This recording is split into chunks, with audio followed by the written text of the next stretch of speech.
Assalamualaikum warahmatullahi ta'ala wa barakatuh. I am Aslam B. Abdul, the leader of the Group 1, and we're going to report the Chapter 1, which is the Sex and Gender, by Eleanor R. Dionisio. Well, my part is the introduction. A. The introduction. B. Sex and gender, what they are, how they differ.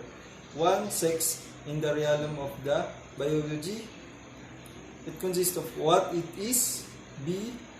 Men and women according to biology. And the number 2, gender in the realm of the social. A. What it is. And that's my part of reporting. Well, let's start with introduction, letter A.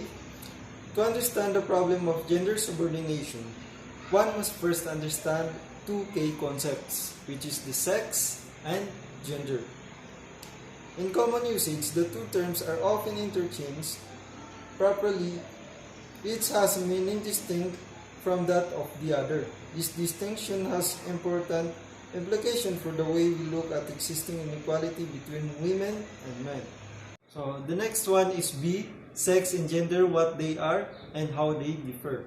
So the number 1 is sex in the realm of biological. It consists of what it is and men and women according to biological. Let's start with what it is. Sex is biological term. We use it most often to refer to act of mating between two organisms. An act which is part of the process of biological reproduction. A more technical term for this act is coitus. While sex in the sense begins with biology, human sex differs from that of other animals in that biological factors no longer play a primary role in it. The next is men and women according to biology. Beside the fact that males produce sperm and females egg cells, males and females differ from each other in several indisputable ways. They have a different chromosomes makeup, different internal and external genitalia, are known as sex organs, and different quantities of various hormones. The chromosomes are the first determinants of sex. These elongated bodies of cell nucleus contain the genes that parents pass on to their offspring. And hormones are secretion of endocrine glands, which include the pituitary, adrenal, thyroid, and primary sex glands and the pancreas. The main function of hormones is to stimulate development of primary sex characteristics so that individual capable of reproduction.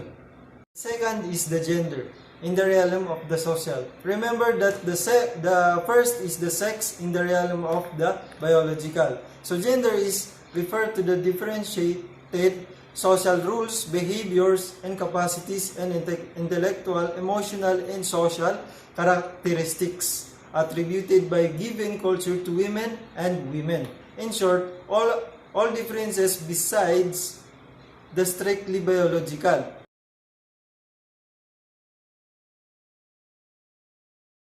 Assalamualaikum and good morning, ma'am. The topic I discussed today is men and women according to society. The most basic and common element of contemporary gender system is the difference in gender role.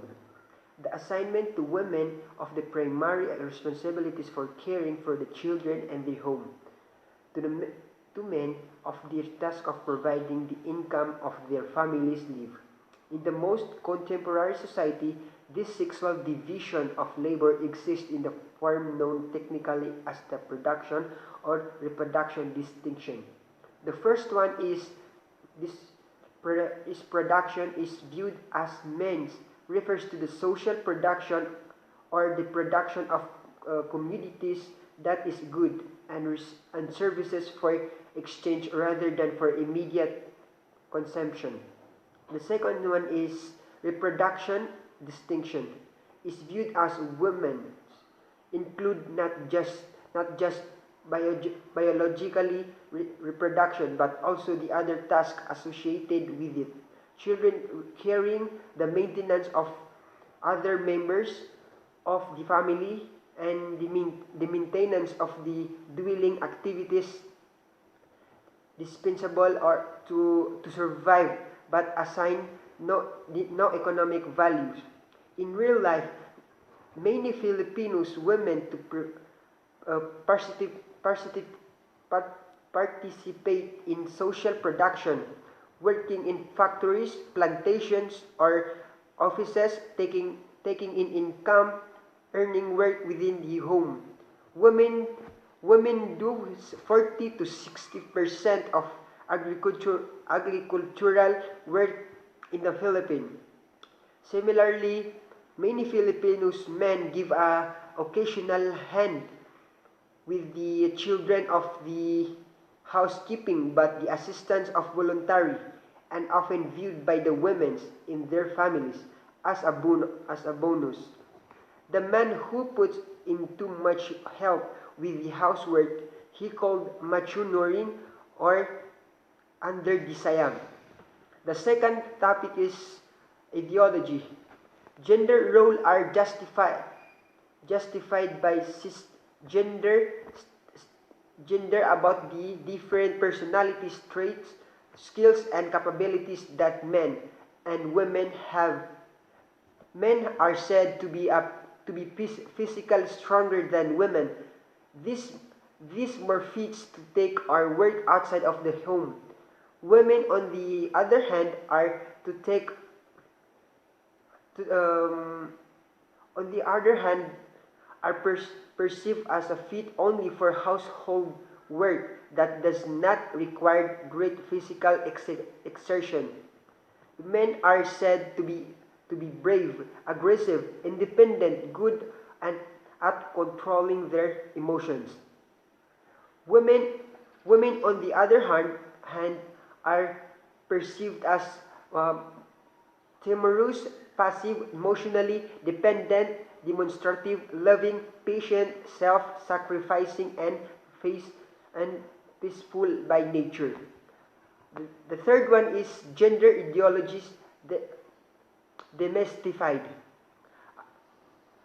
In reality, none of the argument for this essential difference in men's and women's psyche has been proven beyond doubt. There is nothing women can do for children that properly trained male adults cannot do, except bear them or breastfeed them. And the advantage of the baby bottles has made a parents or sex or sex irrelevant event in the task of infant feeding. And that's all. Thank you, ma'am.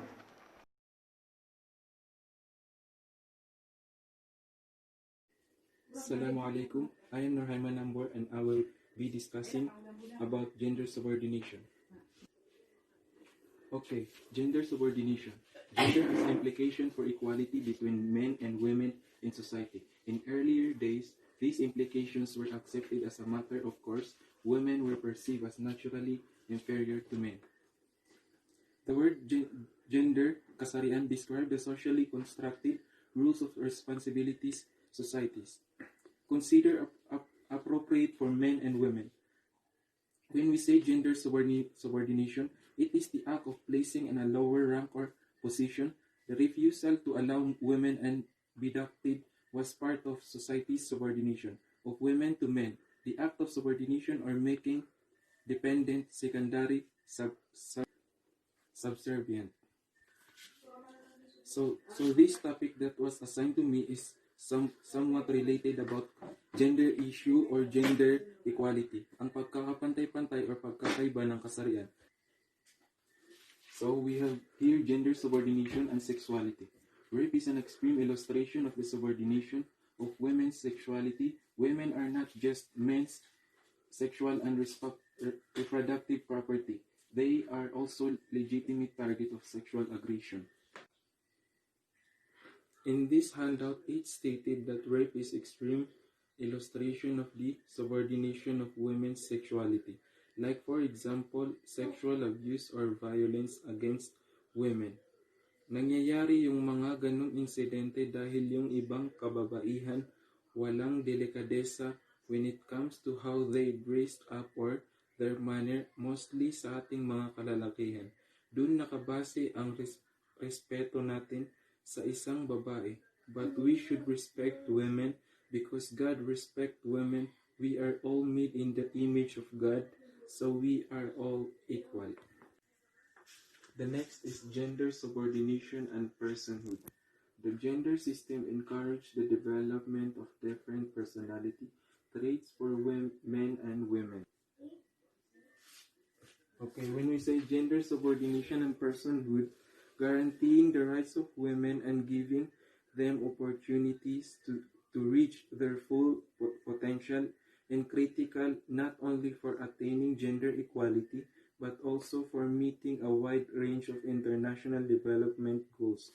So dito napapasok ang gender equality. Okay, we have the two parts of gender subordination personhood. First is women dutiful dependent. Since men are breadwinner and political mediators in might if not if in fact women perceive men and essential to their own material survival. And the next one is men dependent too. Men are raised to think their lives in terms of self-fulfillment rather relationships. Self-fulfillment is achieved through creative work, through the pursuit of pleasure. Gender equality is a human right, but the world faces persistent. Gender equality is a human right, but our world faces persistent gap in access to opportunities and decision-making power for women and men. Globally, women have fewer opportunities for economic participation than men, less access to basic and higher education, greater healthy and safety risks, and less political representation. Before yung mga babae sa bahay lang sila, they are responsible how to take good care of their children and household chores. White men are responsible paano maghanap buhay to feed his family, especially sa tradisyon nating mga Muslim o Maranao. But today's generation parang hindi na applicable yung ganong paniniwala or mindset. Mas maraming babae na ang nasa higher position compared to men. Not all but mostly. Kung mapapansin natin, may ibang family na yung babae ang naghahanap buhay at lalaki ang nasa bahay. And the last, but definitely not the least, is the gender subordination through history. First one is roots. The roots of gender subordination are difficult to trace. We can only gaze at the relationship between men and women and prehistoric communities, and much of written history already presupposes the subordinate position of women. Gender differentiation probably began as a recognition of the different roles played by males and females in biological reproduction.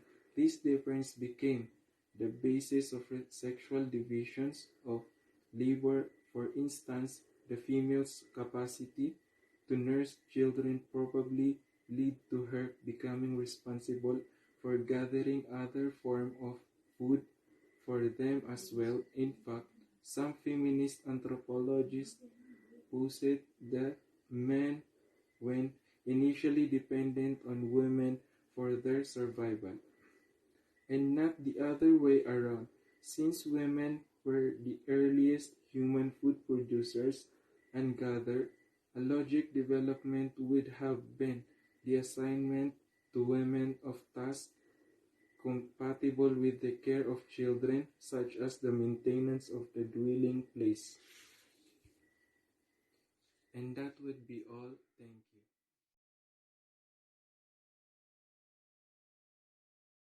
you. I am Abdullah M. Amin. Let's proceed. And our topic is institution of mass socialization. Institution of mass socialization is those which aim to ensure that whole groups of people consent to and fit into the existing social order. Also play an important role in promoting the dominant gender ideology and inequality in our contemporary society. For institution are crucial. Formal education, the mass media, religion, and language. Formal education, by current statistics, one might conclude that Philippine formal education is as accessible to females as to males. Girls and boys are found in almost equal proportion in elementary and secondary education. Let's proceed to mass media. Mass media, print media, newspaper, magazines, comics, broadcast media, radio, and television, and films, and carry the same gender stereotypes as social textbooks and more. The mass media is that what we call the television, that we watch the TV, the news. Yes. Religion. Religion as a most dominant religion is the gender differentiation and equality are ordained by God. Religion is that what's different of the culture and kumbaga na paniniwala. Language. Language is perhaps the subtle and pervasive institution of socialization since we use it every day, not just in communication. Language is yan yung nag-uusap-usap tayo. That's we call language. Kumbaga merong English, Tagalog, French, Arabic. That's all. Thank you.